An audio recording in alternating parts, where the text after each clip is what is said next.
Hi, I'm Steve Adubato. More importantly, welcome to One on One at the Tisch WNET studio here in the heart of Lincoln Center. It is our honor to welcome Marc Myers, who is the author of a book called Anatomy of a Song. You are a very talented music journalist. You've been doing this for how long? Since 2010. Love music. Love it. Always have. Live and breathe it. Because? Because it just takes you to a different place. It wakes up the poetry inside of you, and you can just feel the heartbeat of the artist who recorded it if the music's good. The premise of this book, you analyze 45 hit singles from the 1950s to the 90s? 1952 to 1991. Okay. Get right into some of them? Yeah. We were talking about this before we got on the air. I told you one of the songs I was listening to a lot recently was Stevie Wonder's Love's in Need of Love Today. That makes it on the list. Oh, yeah. And there's a Stevie Wonder story. Huge. Go. Stevie Wonder, when he wrote this song, he doesn't write traditionally, obviously, because of the lack of sight. So he has to feel his way through a song, and he often, when he's staying in hotels, he'll play his Fender Rhodes, and he'll hum. He'll just hum the lyrics along. And when he finally gets the sound of what he likes, then he'll start adding words. But when I was interviewing him, he wanted to illustrate it for me. But when I asked him a question, the line went dead. And I was terrified that I had asked him the wrong question. He was going to end the interview. And I was waiting, waiting and waiting, and all of a sudden he says, "Can you hear me?" And I said, "Yeah, Stevie, I can hear you." And he literally plays the harpeggi, this instrument he has that's a combination guitar-piano, and he sang the entire song to illustrate a point of how he feels his way through a lyric. What was your reaction when you did that?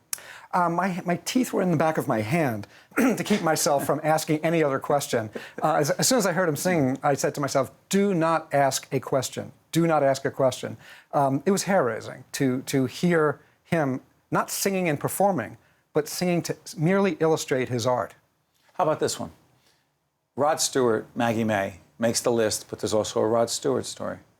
Rod Stewart was just, he absolutely wanted the mandolin in on this song. Loved that old sound. There was a Celtic core sound that he really, really loved. And when he was listening to it and hearing it, he just wanted it front and center, and he wanted a great solo.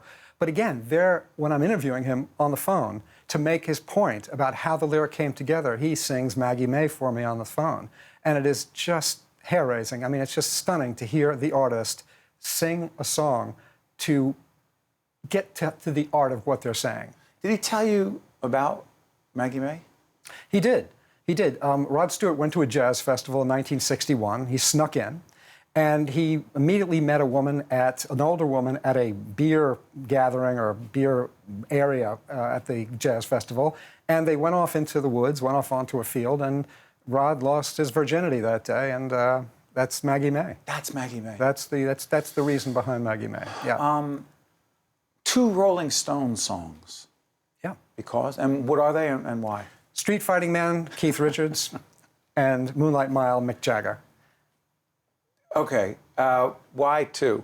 And why those? Because they wrote them separately. Yeah. In other words, Mick really wanted to talk about Moonlight Mile because he had composed that himself. But the sheer loneliness of Mick Jagger, I mean, what struck me is we always think of Mick Jagger as this stage peacock, as a strutter. But he really talked about his loneliness, about this tour in 1972 where he was just beside himself with loneliness because they're isolated, the kids are screaming, they're whisked away on a train, and he's just sitting there late at night, unable to sleep, watching the moon play off the countryside as he's tearing through Europe on this train. And he writes this song, but it's about loneliness. But I'm listening to him on the phone, and to hear him talk about loneliness that way, you never really link it to Mick Jagger. How'd you get these extraordinary, talented people to talk to you? That's what I do.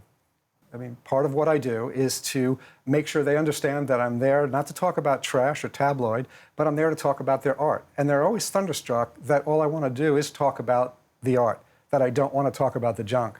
And once they hear that, and once they realize their reputation's in good hands, they tend to be much more confessional. Share some other songs. By the way, one of the themes that you picked up about these songs that you selected, what's the common thread?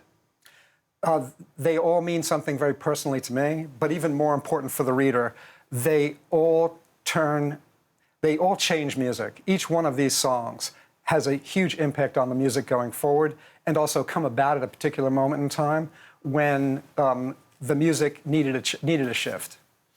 Name some others that really stand out for you.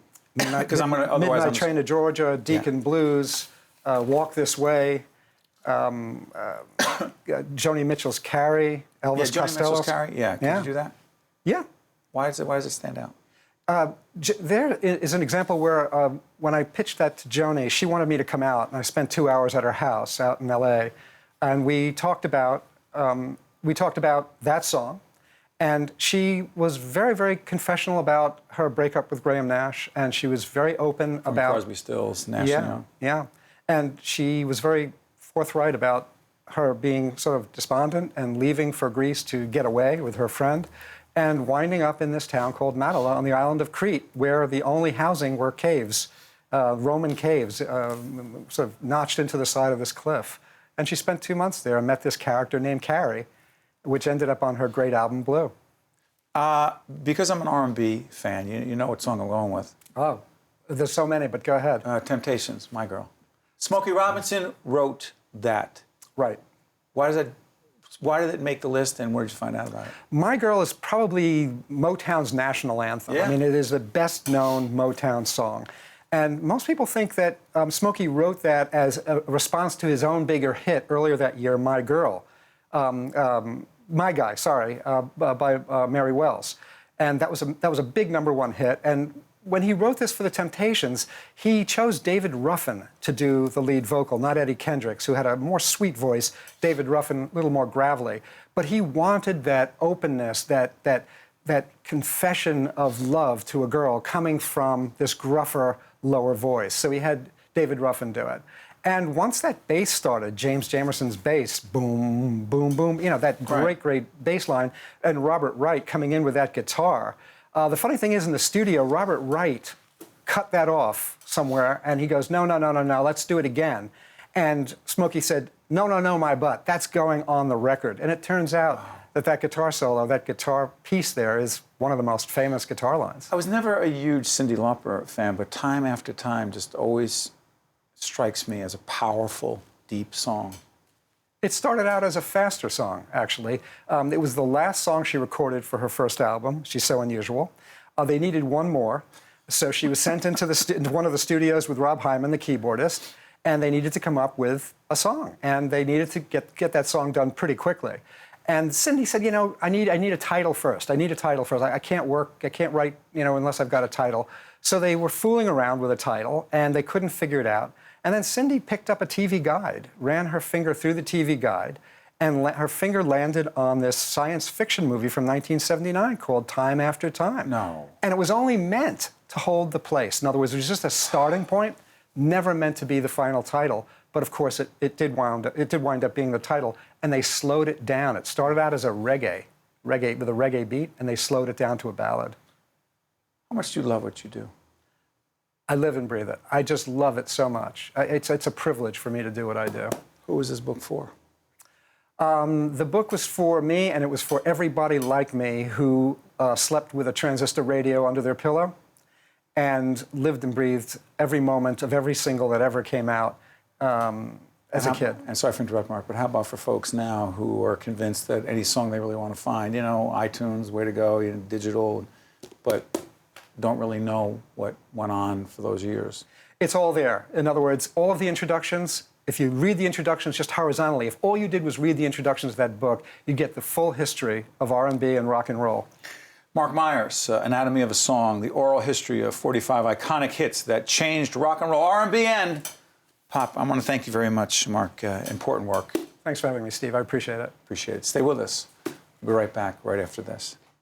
One on One with Steve Adubato has been a production of the Caucus Educational Corporation, celebrating over 25 years of broadcast excellence. This special edition of One on One with Steve Adubato is brought to you from the Tisch WNET studios at Lincoln Center. Funding has been provided by Bartley Healthcare, Felician University, Valley National Bank, ShopRite Supermarkets, Adler Aphasia Center, Gary's Wine and Marketplace, and by Josh S. Weston. Transportation provided by Airbrook Limousine, serving the metropolitan New York, New Jersey area.